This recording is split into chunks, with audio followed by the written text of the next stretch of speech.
Greetings, I am Red Phoenix Mark III, and today we're going to be talking about what you can do after you've taken your first red pill, or are in the process of swallowing your first red pill. Today I'm going to be talking about 6 actions you can take to start going your own way. 6 things you can think about at the very least, if you're still in the process of transitioning. Why 6 actions, you ask? Well, considering the modern woman insists men should make 6 figures, be at least 6 feet tall, have 6-pack abs, and have 6... well, I'm sure you can imagine. I found the number 6 appropriate for our purposes as well. To start your journey, first we need to define what a red pill is. The idea of a red pill first came from The Matrix, the movie, specifically the first one. In The Matrix, the character Morpheus offers the main character Neo the choice to take the blue pill or the red pill. Taking the blue pill ultimately means you stay the same and accept the reality you are currently in, but taking the red pill opens you up to new truths in addition to viewing reality as it truly is. In the context of modern dating, the blue pill is the idea of believing all women are virtuous and queenly by nature, but the red pill here actually allows you to perceive women's actions more objectively. It is the red pill men who see the modern woman not as a goddess by nature, but instead something much more sinister in practice. How can these kind of women be sinister, you may ask? Well, to understand this, you must first understand what feminism really is in 2020. Understand what modern feminism really is. What it's supposed to be in theory and what it really is in practice. In theory, the feminist movement was initially conceived to fight for the equality of women in the workplace and in society. This idea alone makes sense. Women are people just as men are, so them having things like equal pay, equal opportunity, and equal treatment is a beneficial and progressive endeavor. However, what feminism is today is a bit more skewed, provocative, and sexist by nature. The modern feminist claims to want equality, but in reality their actions imply to want supremacy, especially within the concept of a relationship with a man. It is true the modern woman has more career opportunities and have greater control of their bodies, and by extension their own destinies, as they should. But now with their careers and the empowerment of choice, modern feminism has come to the conclusion that the very concept of man's existence is obsolete.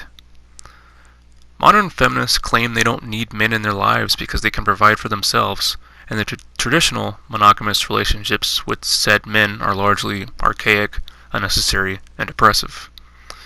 What modern feminism proposes instead is for women to be sexually liberated, and have as many partners as they like without commitment, or the previous stigma that came with having multiple partners.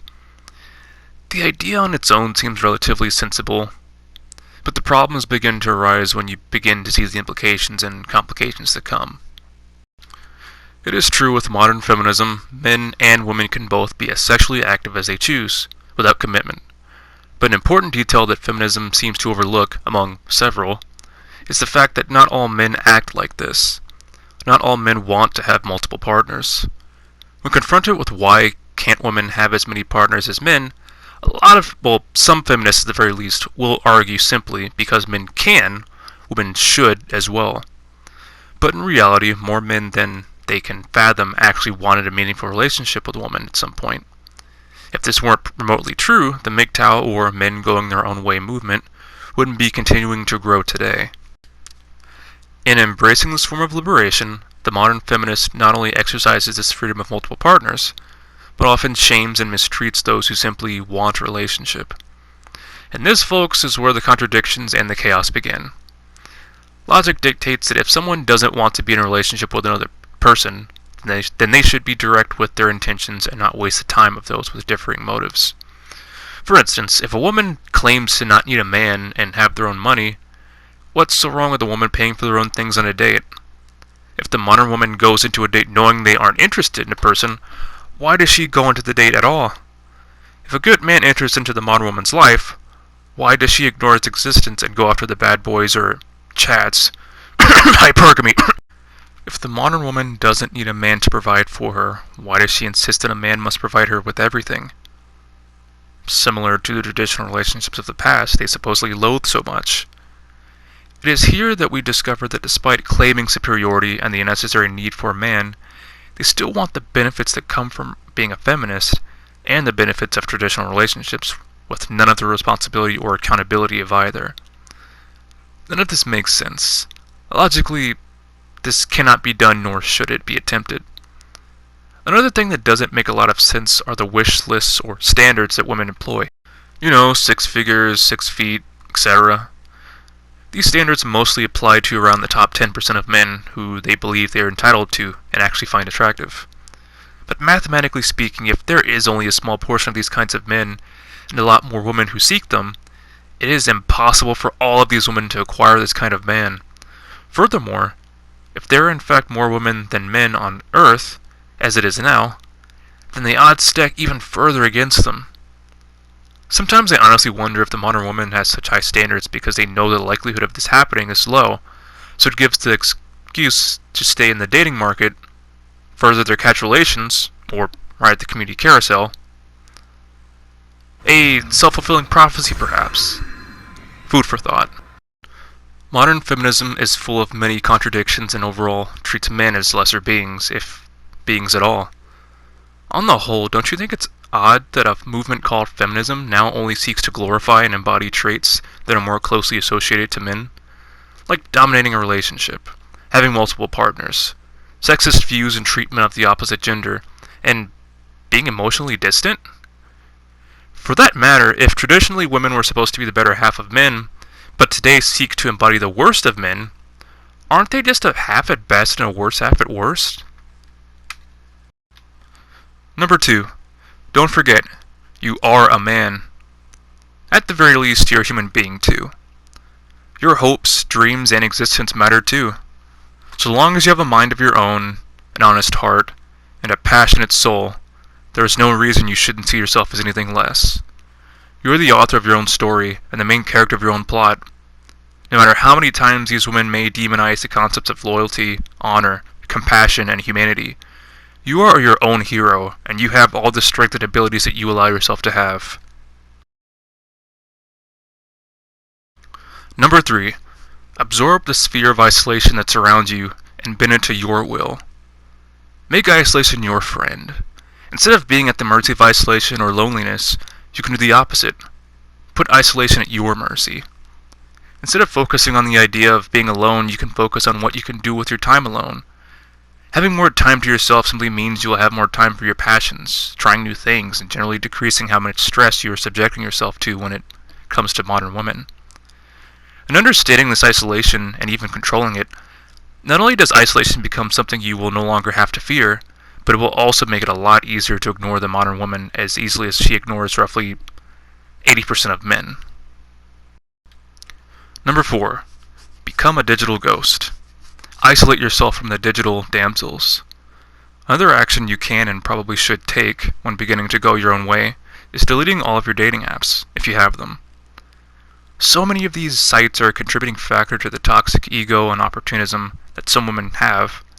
So by deleting these apps, not only are you taking away some of the power and attention that they crave so much, but you're also giving power back to yourself and eliminating even having to deal with a lot of these condescending, narcissistic, and entitled views.